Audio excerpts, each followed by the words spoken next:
I need your help. I have a stack of books here which I have some sort of obligation to read, and I am enlisting future you's help to hold current me accountable to read them. So let me show you what we've got. We have Saving Time by Jenny Odell. The people at Vintage really kindly sent this to me to review. I'm about halfway through. This is a non-fiction book challenging our notion of time, essentially because our current frame of reference for time is very much about productivity and capitalism. So, excuse me, she's debunking that essentially and calling it out. So it's a really interesting read, but quite dense and needs a bit of big brain energy. The next book I have is The Last Witch of Scotland. This is by Philip Harris, and the people at Black and White Publishing really kindly sent this to me. I'm most of the way through this actually, I'm almost finished. It's a historical fiction based on real life events of the last woman in the UK to be executed as a witch. So this is another one that I need to finish and move on. The next is Welcome to Glorious Tuga. This is by Francesca Segal, that's the cover. This is a proof copy that I've kindly been sent by the publishers, and I have to read and review it by the beginning of June. It's about a vet who travels to a fictional island to study turtles, but supposedly there's ulterior motives there as to why she went. It's described as uplifting and funny and warm-hearted, and that's exactly the kind of thing that I'm in the mood for at the moment. Then moving on to book club picks. So I'm part of two book clubs. One is reading I Who Have Never Known Men by Jacqueline Harpman for, what month are we in? May. This was actually one of the books that I suggested because I've heard only good things about this book. It's about a sort of dystopian future, I want to say, where a group of women are living underground, kept captive. A young girl, the 40th prisoner, sits alone and outcast in the corner, but soon she will show herself to be the key to the others' escape and survival in the strange world that awaits them above ground. Yeah, as I say, I've heard only good things about this, so I'm really excited to read this. This is our May book for book club number 1. Book club number 2 is reading Fairy Tale by Stephen King, which is quite chunky. I wasn't going to do this month, I was going to skip it. I have never read any Stephen King before. I wasn't particularly interested. I don't really read horror, but at our last book club where we were discussing our last book, lots of people had started this and really raved about it, so I'm on the bandwagon. I've been sucked in. I want to give it a go.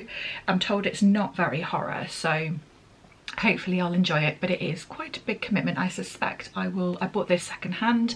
I suspect I'll read it and audiobook it in tandem. Then I have two books that I have been lent by my father-in-law, A Fortunate Man and A Fortunate Woman. These are again non-fiction. They're both written about GPs in my local area actually. A Fortunate Man was written quite a long time ago, in I said 80s perhaps.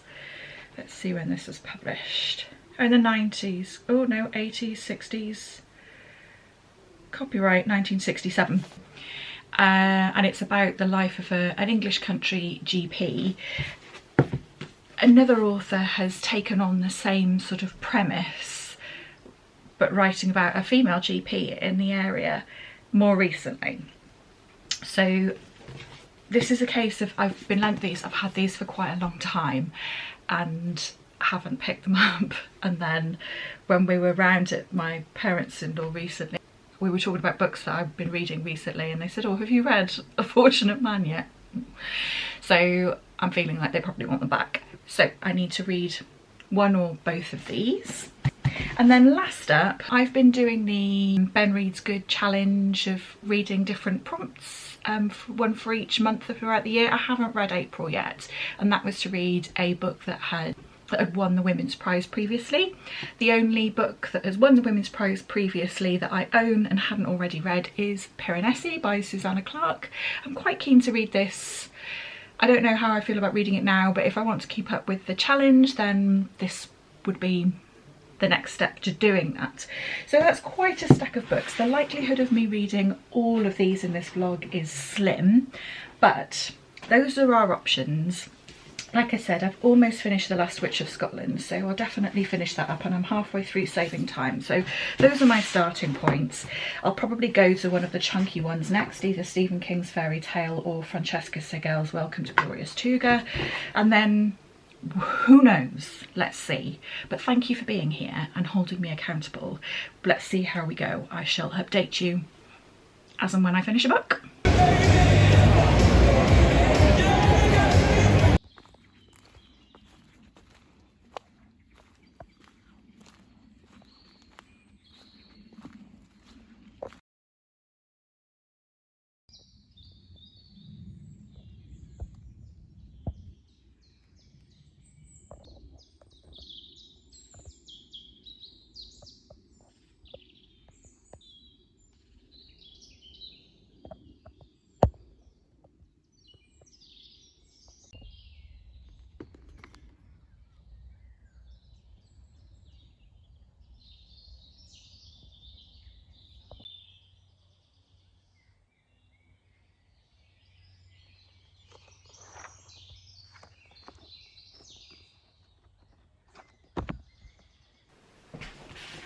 I have finished The Last Witch of Scotland by Philip Harris. So in this is set in the Scottish Highlands in 1727. Ayla sadly loses her father when she's very young in a tragic accident in which he dies in a fire, and she suffers burn injuries.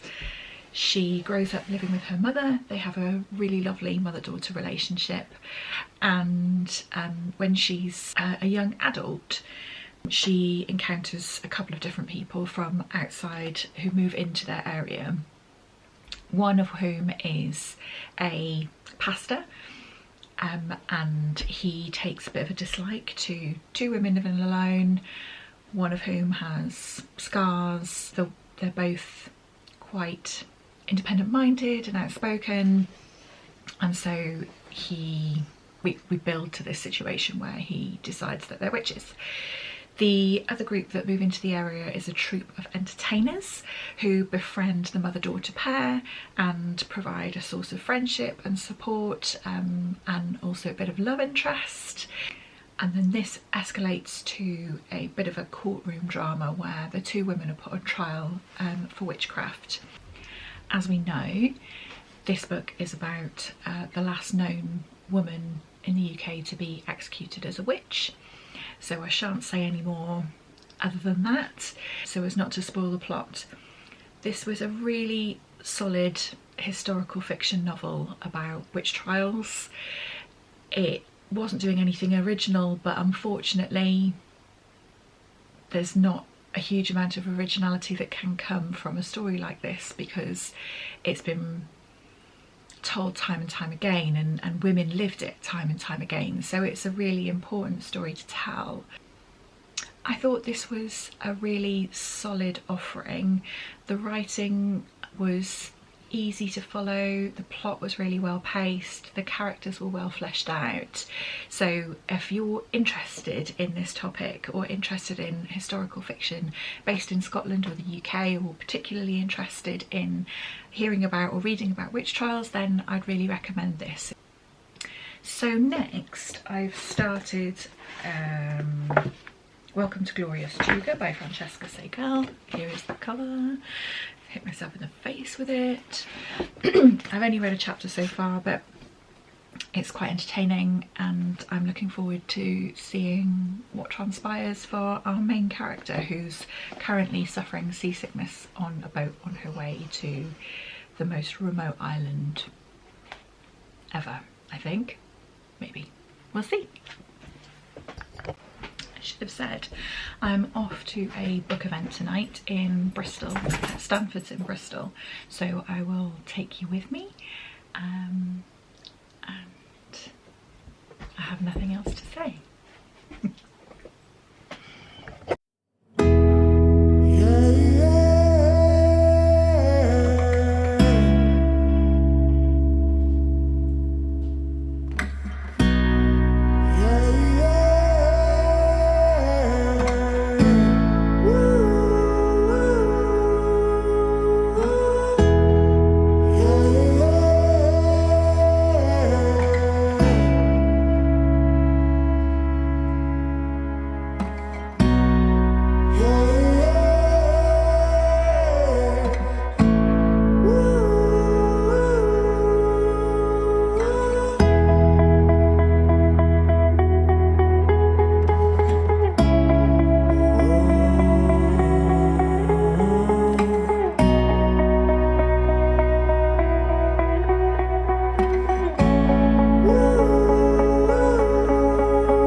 updates. Let me start with Welcome to Glorious Tuga. I am this far through. So far it's really lovely. There's lots of scene settings. So our main character has travelled to a really remote tropical island, which is cut off from the rest of the world for several months of the year. So she's just arrived, the last ship has left, and now she's getting to know the community on the island. There's loads of scene setting, which I'm really enjoying, and the author is doing one of my favourite things, is not neglecting all of the senses. So she's describing sights, but she's also describing smells and what things feel like. Yeah, I really appreciate that in writing. There is a leaning towards romance, which I don't tend to read much of, so I'm hoping it doesn't go full blown down that route. But so far so good. It's all really balanced. There's this kind of sense of mystery around the main character's father. She doesn't know him, but she thinks he might have been from this island, so hopefully there's some story to be unravelled there. But yeah, this is a really lovely read. I've been reading it on the bus on the way to and from work, and it's been a really welcome distraction. I have finished Discovering Time by Jenny Odell. This was kindly sent to me by the publishers Vintage. This was a really interesting read. I found it quite dense and needed to concentrate when I was reading. It's a non-fiction about the kind of debunking the kind of myth of what we've come to know as how we measure and view time as a society.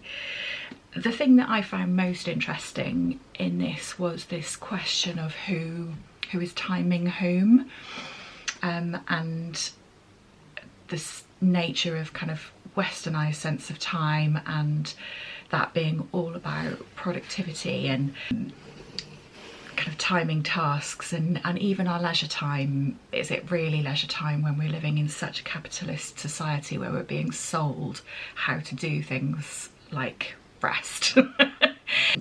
Yeah, so this notion of who does time belong to, and is it transactional, or, you know, if I give you my time, do you then owe me your time, or are we existing in this shared time and space? Yeah, it was really interesting. It tapped into lots of themes of things like colonialism, racism. Yeah, there's loads in here, and I think for that reason it needed quite a lot of thinking time. Like I said, I found it quite a dense read at times and needed to kind of concentrate to pick up what Jenny Odell was putting down, but nonetheless I took a lot from it, and it's given me a lot of food for thought. And the next book I've started is Fairy Tale by Stephen King. So this is a book club pick.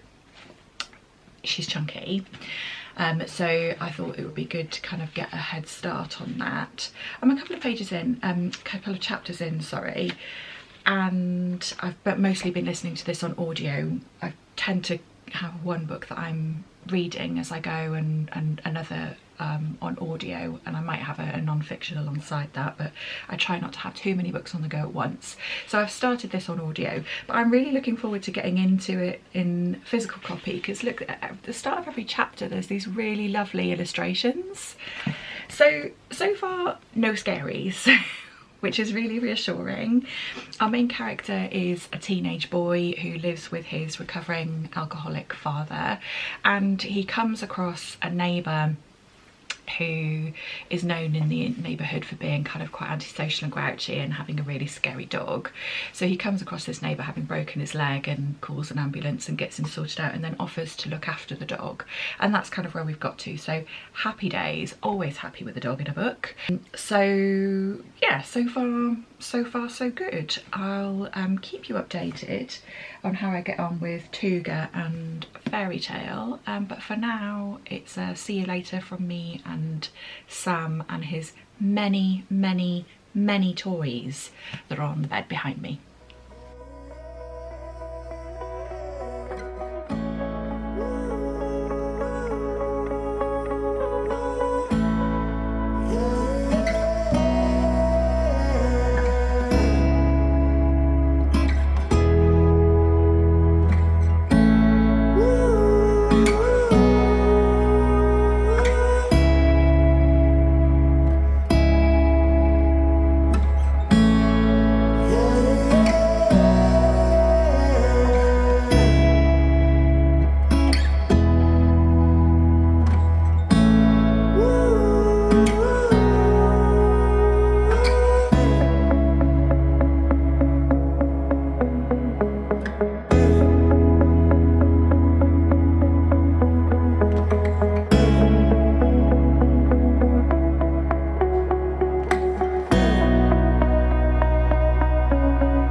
I am halfway through Welcome to Glorious Tuga, so thought I'd give you a little bit of an update on how I've been getting on.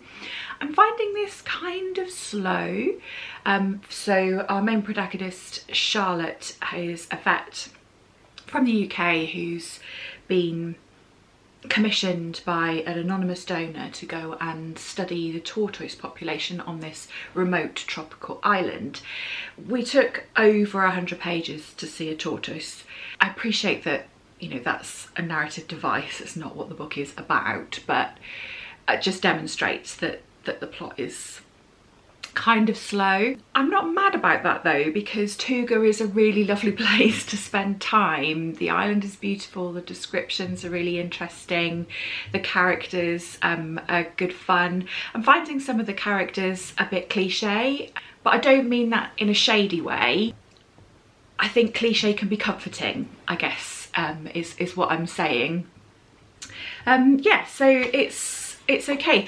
There is an element of romance, and romance isn't my go-to genre. I wouldn't choose to read a romance book as such, but it's light touch so far, and the rest of the writing is interesting enough, and the rest of the plot is interesting enough to keep me reading. I can see this being a really successful summer read, but yeah, I've still got halfway to go, and I will keep you updated on how I'm getting on with that. Yesterday we celebrated my mother-in-law's 80th birthday, so I didn't film any of that because it's a bit awkward, isn't it, filming in front of people you know. Don't mind doing it in front of strangers so much, so didn't film any of that. But the other thing that's happened this weekend is on Friday night the UK had this amazing opportunity to see the Northern Lights. Completely passed me by, I had no idea. So I woke up on Saturday morning to all these fucking beautiful photographs of people taking pictures of the Northern Lights in their gardens, and I bloody missed it. I'd sat in binge watching Clarkson's Farm and going to bed. So I was furious. So then when there was a potential opportunity to see them again last night, I stayed up, and I'm not a late night person, I'm not a night owl. I'm ready to start thinking about going to bed from about 9 o'clock every evening. So stayed up, and we were umming and ahhing. It was a little bit cloudy, where should we go? Anyway, got to sort of 11:30, 11:45, and I was like, look, let's just go to a viewing point that is close by to us over the River Wye. It's almost sort of north facing, and see if we can see anything. Took my camera. We found a hedgehog on the way, scared the crap out of both of us, and we the hedgehog, couldn't work out who was most frightened to come across each other on the path on the way down. I didn't take any video footage of us going down because it was so Blair Witch.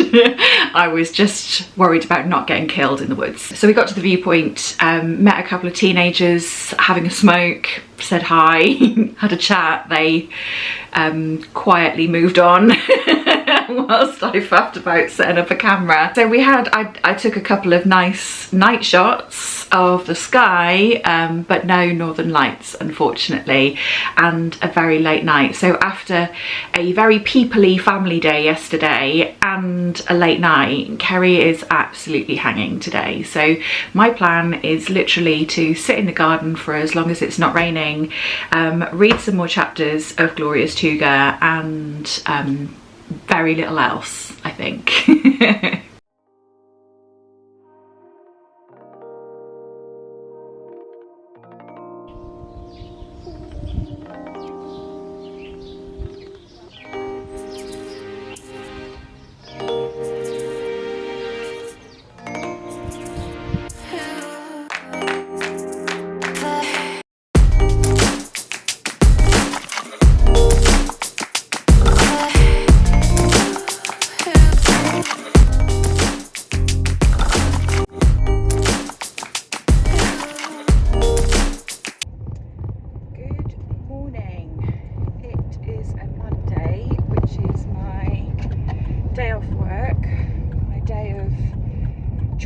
Errands,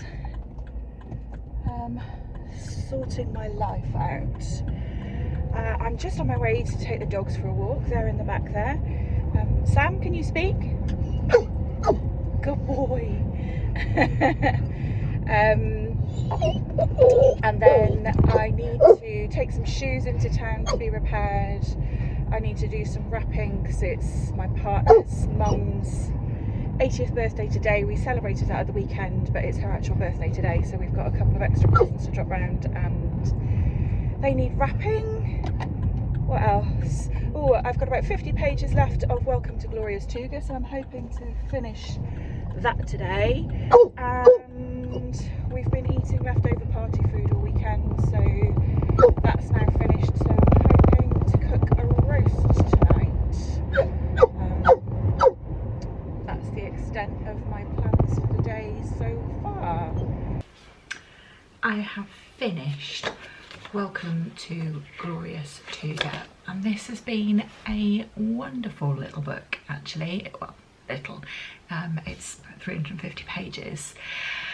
Every time I thought that the storyline was going in a kind of slightly cheesy direction and was getting ready to do a hard eye roll, the author subverted in a different direction. I really appreciated that. I was really curious to see how significant the romance element of this was going to end up being, and was waiting to the end to see how, you know, what note the author was going to finish the book on. And I was really pleased that it wasn't on the romance side of things, which meant that the focus was left on the community. It was left on redemption and healing past hurts. It wasn't cheesy. It was, yeah, really delightful book. There were times when, so this is set on a remote tropical island. It's a fictional island which had previously been colonised by the UK and then subsequently had independence.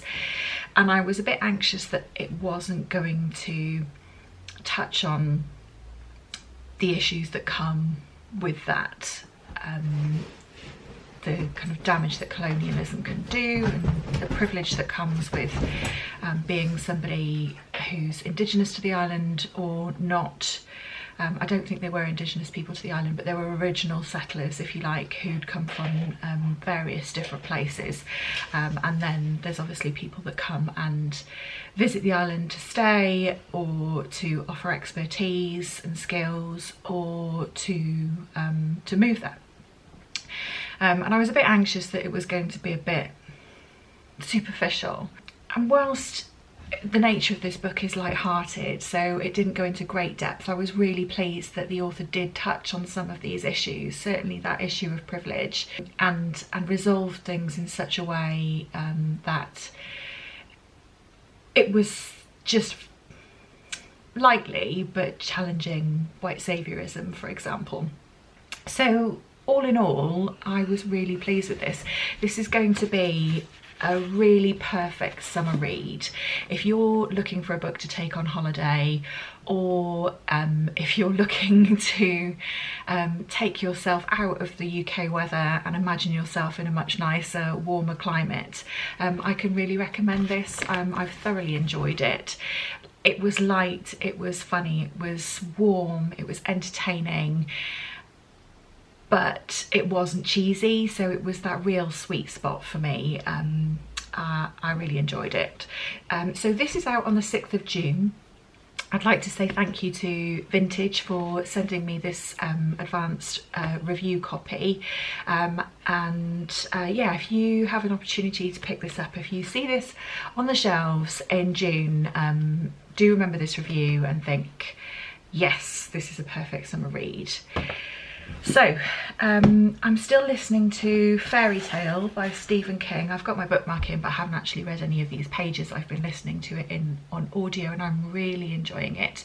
It's just skirting on the edges of something mysterious at the moment, but I'm hoping we'll get there. I'm 150 pages in, nothing scary, so we're still onto a winner here. I don't know what I'm going to pick up next. I think I'll continue listening to this on audio. I'm really enjoying the narrator. It sounds like, I'll have to look it up, it sounds like the same narrator as Demon Copperhead. I really enjoyed the audio of that too. So yeah, I'm going to stick with the audio for this for now, and probably pick up one of the other books that I've got on my list to get through, hard copy, but I don't know what that is yet. All will be revealed, no doubt.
I think I know what this book mail is.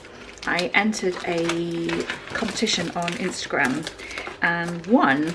So the very kind Jill, whose handle is @booksinwales, has sent me, yes it is, Turn Glass. I'm so excited about this. It's a book that, what do you call that? A book where there's a word for it, that you turn it up the other way halfway through.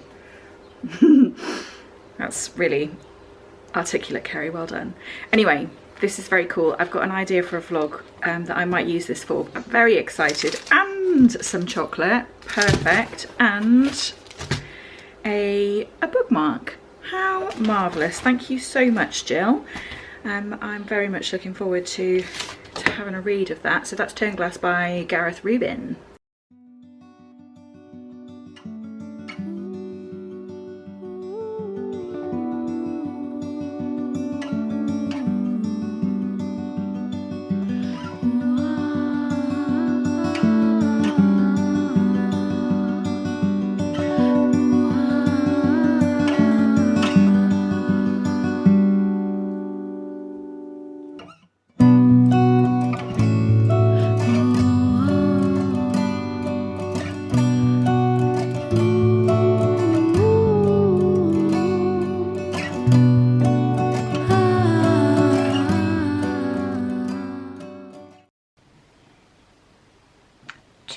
Super quick updates for you. The first is that I am 3/4 of the way almost through Fairy Tale by Stephen King. The first part of this book I really enjoyed. So it starts off as a bit of an adventure where Charlie, who's our protagonist, discovers this link to an alternate world through the shed of his neighbour whose dog he's been looking after. And essentially he goes on this journey to this other land with the dog to save her. And in this other land things are a little bit fairy tale referencey, but not explicitly or directly. So it's kind of unusual. He first comes across a woman who lives in a shoe, or no, she doesn't live in a shoe, she collects shoes, but it it feels linked to The Woman Who Lives in a Shoe kind of fairy tale, and on it goes. So I'd say it's sort of fairy tale adjacent, which I was really into. We're at a part in the book where Charlie has been captured by the bad guys and is taking part in these gladiator style games.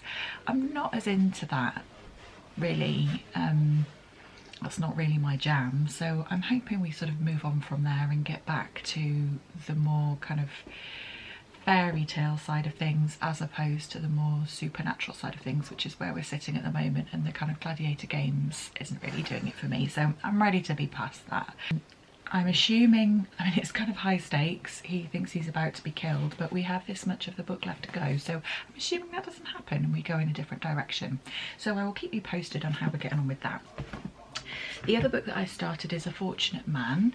I'm halfway through this and read that in one sitting. It's really quick and easy to read.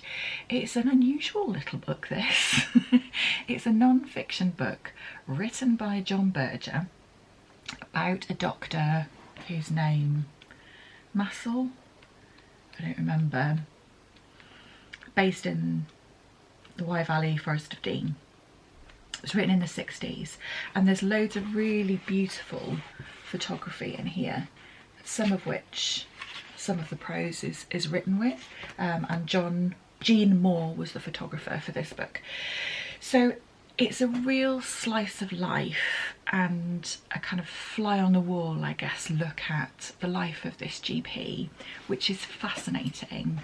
There was one section where, I mean, his view towards women struck me as a bit kind of jarring, I guess, from the off.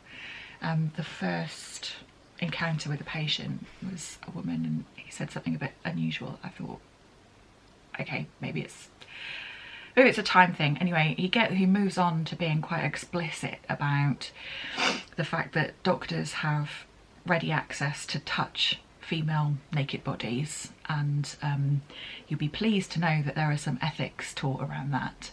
And my initial reaction to that was, yeah, but I guess maybe those ethics weren't as explicitly talked about in the 60s, perhaps. So it was, I don't know, it struck a bit of a chord with me. It's an unusual take. The thing that I'm finding most interesting about this is it's not always clear whose narrative voice I'm hearing. So it's non-fiction, so it's not telling a story as such, but what I mean is it's not clear whether it's John Berger's opinions being shared about, say, medical ethics or whatever the topic of conversation is at this point in the book, or whether John Berger as the author is relaying the doctor who's the subject of this book's opinions. And I kind of like that, that's not always clear. I'm enjoying having that brain exercise of wondering whose voice is speaking at various points. So it won't take me long to finish this. It's a very quick read and it's full of really, really beautiful photographs, really interesting photographs of a doctor at work. So yeah, it's a super quick read. I'll let you know how the rest of that goes and I'll take you along on the weekend. This always gets rambly, doesn't it, this bit? Just stop talking, Kerry. I'll see you soon.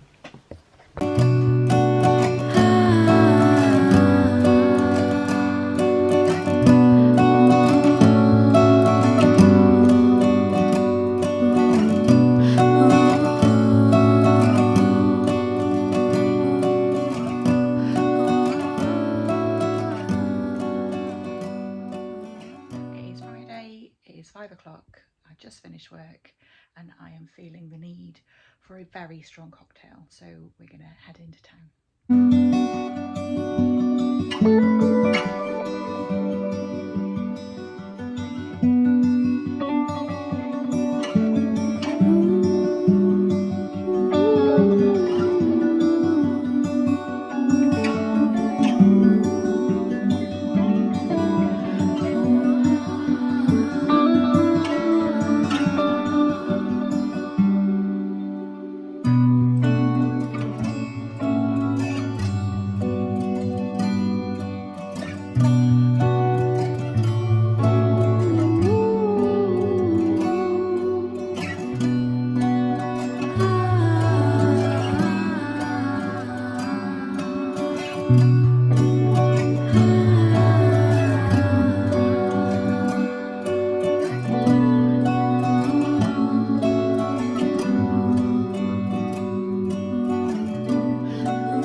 have finished A Fortunate Man by John Berger with photography from Jean Moore.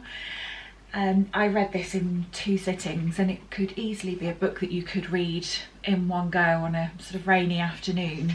I thought this was a really extraordinary book in the end. As the author describes it, he describes it as an essay, and the focus of his essay is this country-based GP. There was a really interesting section where he explored the privilege of this doctor, Dr. Segal, but not in a superficial way. So he sort of acknowledged and then brushed aside, yes, obviously he had privilege in terms of his accommodation and his car and wealth and so on, compared to many of his patients in the area that he was working. But he went into a bit more depth and peeled back a few more layers of that privilege, and one of those layers was around education. So yeah, obviously he's got this educational privilege, but even going deeper than that, more so than perhaps school teachers or the vicar, they would be educated also, but unlike the GP, the school teacher is answerable not only to their pupils but also to, say, exam boards. The vicar is not only answerable to his congregation or her congregation but also to God, let's say, or the religious institution for which they're part, the church. But the GP, as is described in this essay, is answerable sort of only to his patients, and therefore that allows for much more freedom of thought. So not only using that education but also in the way in which it's applied and the privilege that comes with that. So that's just one aspect that this explored that I found really interesting. It was fascinating to see the way in which GPs have, the role of the GP has clearly evolved so significantly in a relatively short amount of time. So Dr. Segal, was performing minor operations, he was offering hour-long psychotherapy sessions in the evenings, he was advocating for his patients with local authorities around poverty or around accommodation, he was advocating for patients at schools, and it's said that he was present at the birth of every birth in his area and most deaths. If you compare that to the way that GPs practice today, I mean, it's a million miles apart. The NHS is so siloed. GPs are so restricted in terms of, you know, what they can offer. Everything is outsourced out to specialisms. And you can see that what you lose there is this real expertise in your community that can be of real value when you're treating somebody holistically, and that's kind of what's captured in this book, I think, in essence. Yeah, it was a fascinating read for a relatively short book. The conclusion drove me a little bit up the wall. So the author's conclusion was that he could not write a conclusion, and then proceeded to write for pages about how he could and why he could not write this conclusion, and it felt a little bit like he was enjoying the sound of his own voice, basically. So I got a bit frustrated with that bit.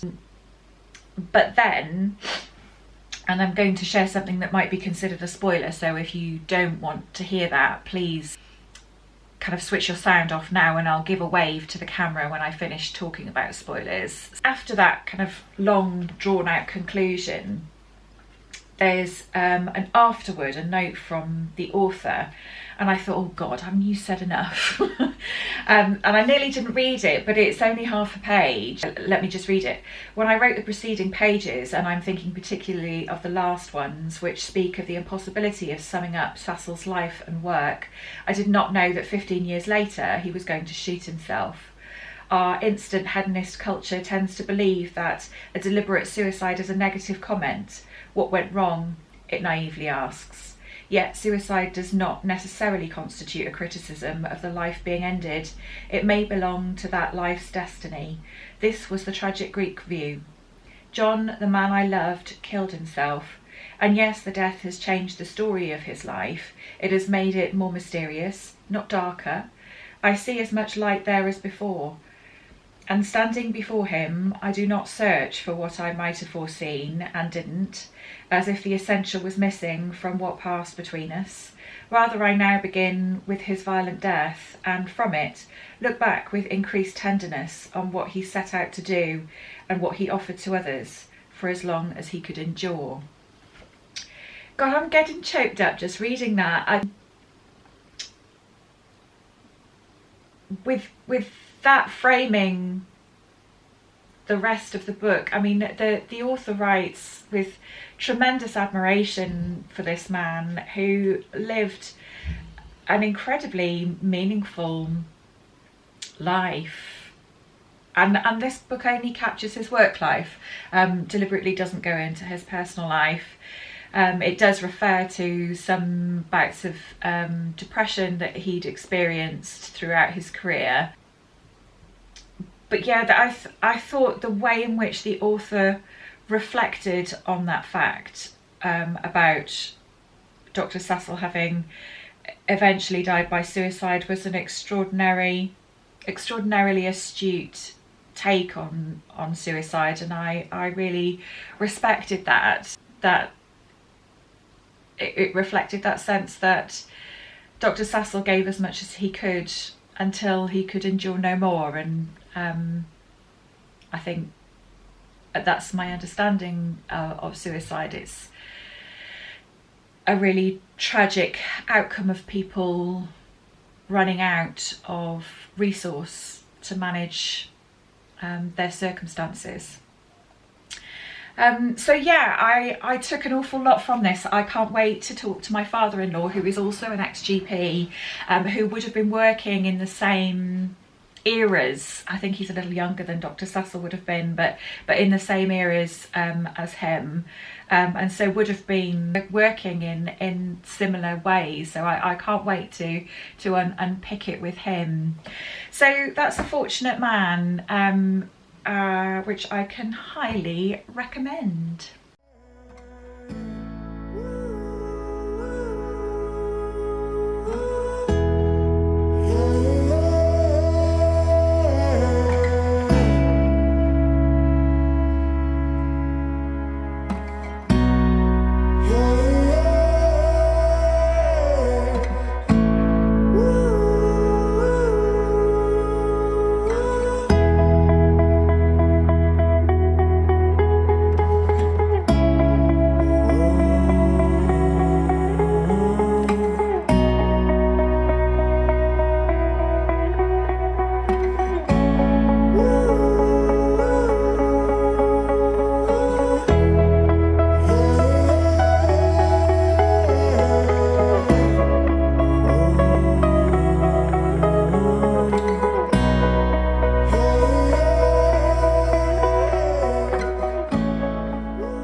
Could you lie down, please?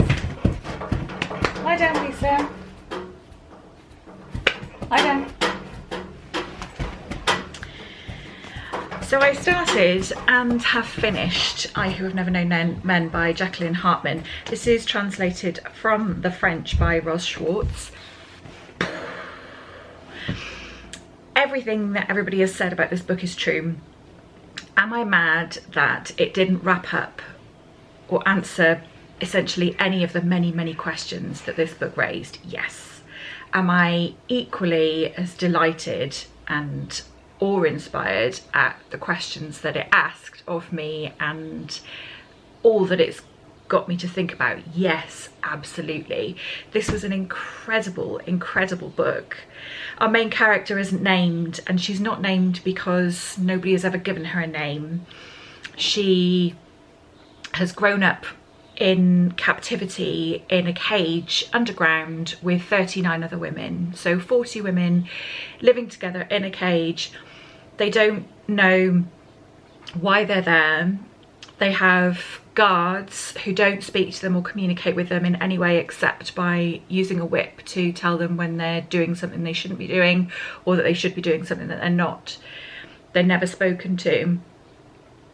The other women have vague pieces of memory about life prior to this, which is comparable to perhaps the lives that you and I are living, and have really patchy memory about how they got there. So they remember an incident, something happening, and then they were drugged and they woke up in this cage with these 39 other women.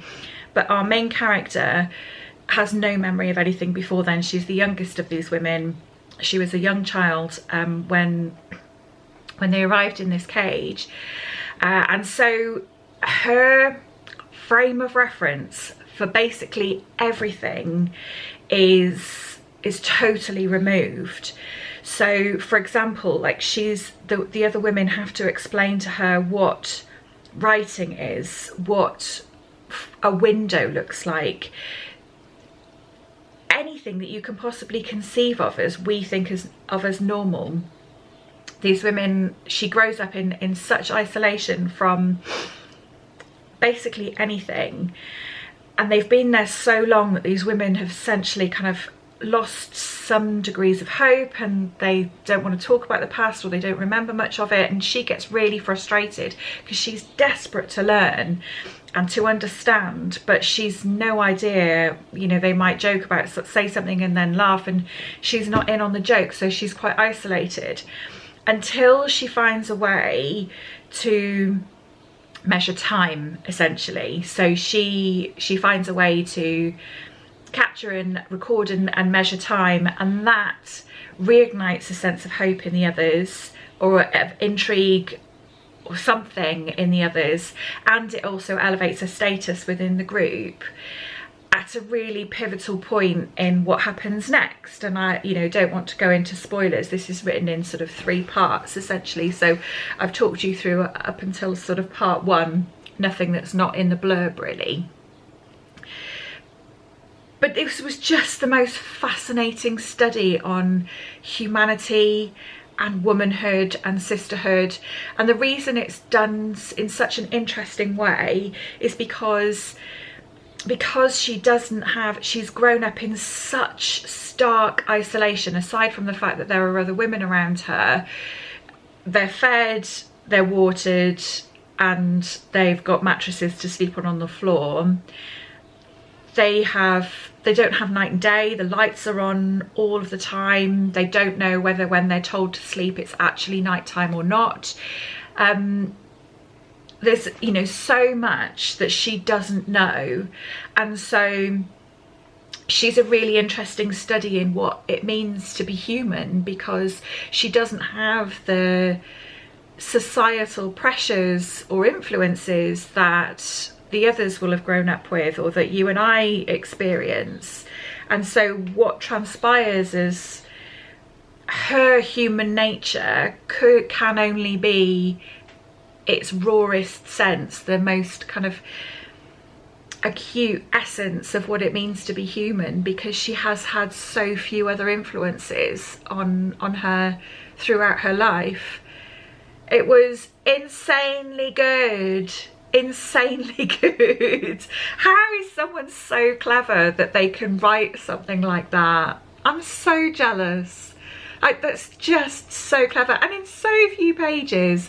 So this is a book club pick, and I cannot wait to get to book club and see what the others thought about it. So that's another book finished. I have also started A Fortunate Woman, which is a more recent version of the other book that I've read in this vlog, A Fortunate Man.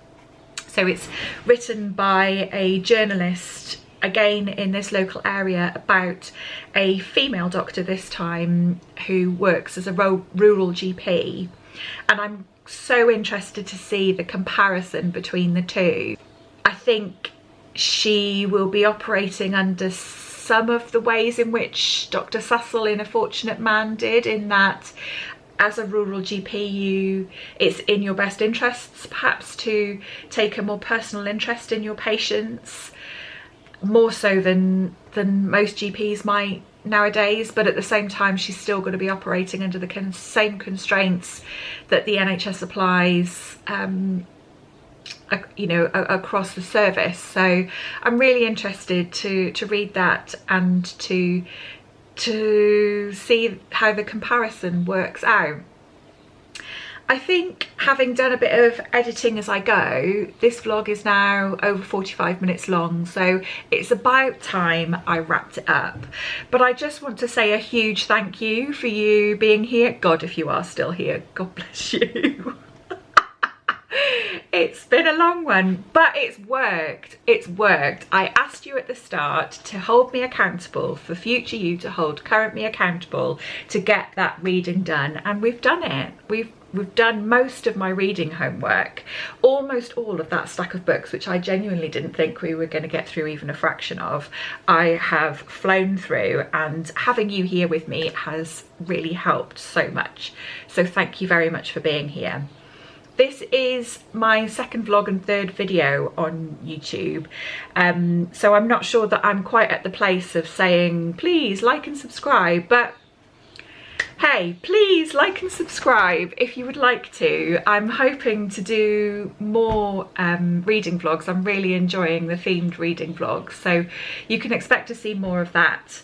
And who knows what else. I'm just sort of making it up as I go, but having a really lovely time. So without any further ramble, thank you very much for being here. I'm really grateful for you.